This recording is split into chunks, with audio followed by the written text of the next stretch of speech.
Important question, চলো দেখে নিই অঙ্কটা কি বলেছে। বলেছে একটি বর্গক্ষেত্রে বাহুর দৈর্ঘ্য 10% বৃদ্ধি করা হলে ক্ষেত্রফলে কিরূপ পরিবর্তন হবে। দেখো একটা জিনিস আমাকে বলো, একটি বর্গক্ষেত্রে একটি বাহু যদি a হয় তাহলে ক্ষেত্রফল কি হবে, a স্কয়ার। জানো তো এটা, তাহলে অঙ্ক হয়ে যাবে, আর কিছু করতে হবে না। দেখো কি বলেছে, 10% বৃদ্ধি করা হচ্ছে।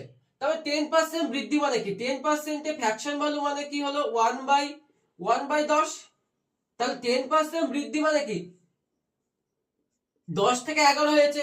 এবার এই প্রসেসটা কতবার করব, দুবার করব। কেন করব, স্কয়ার আছে। তাহলে 10 থেকে 11 হয়েছে দুবার। তাহলে যদি 10 থেকে 11 হয় তাহলে কি হচ্ছে 100, 100 থেকে হচ্ছে 121।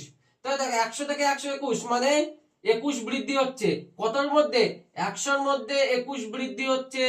100 দিয়ে গুণ করলে আমাদের উত্তর, 100 100 কাটলো তো সমান সমান 21%।